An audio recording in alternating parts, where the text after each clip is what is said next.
What all of the reports have found is that race and ethnicity of a driver is, in fact, a significant factor in traffic stops. What we hope to be able to do is to engage you in a dialogue about what your views are related to the issue at hand that we're discussing, that we can have a calm conversation about, and I know we will.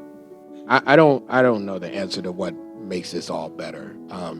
I do think that these things require honest conversations that don't always happen. We've got to talk about race in a real way in these contexts. The sad thing is, like, we got a couple of big cities, we got a lot of towns, they got chiefs, and there's a lot of racism all around our state, and nobody really want to talk about it. Good evening. Good evening. My name is Ron L. Higgins. I'm the chief of police at Yale University.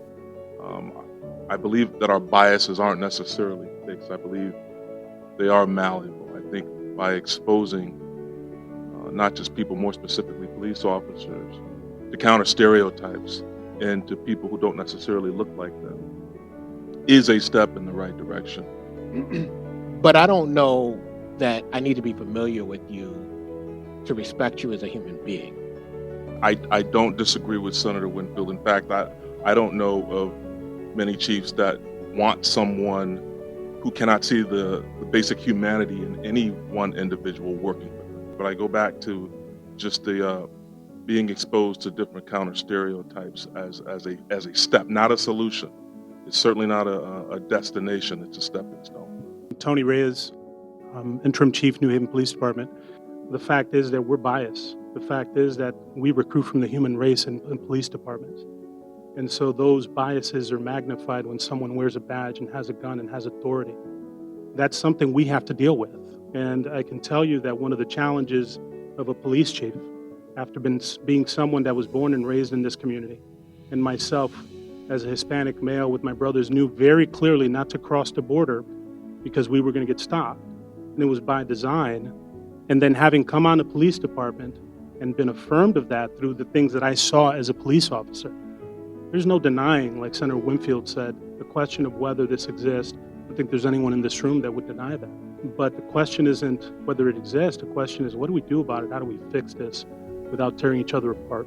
What's happening to people across this nation, black people, by law enforcement? It's painful. The police officers in our community are totally disconnected. Y'all look like and feel like you're doing one thing for the community. We don't feel these things at all. Conversations that I've been having with police, I'm trying to explain to them that the world and the wideness of the fear that I have about what could happen to me is so fresh and so wide. How do we become more sensitive to each other when we're hurting? Why is it when an officer pull us over and you ask a question, excuse me, sir, what you pull me over for, they jumping down your throat, like want to cuss you out, like we can't even speak to them. There's so much that we ain't even talking about here. Like, you're talking about racial profiling, but then after the initial stop, where's the professionalism? For some reason, we are not respected as human beings.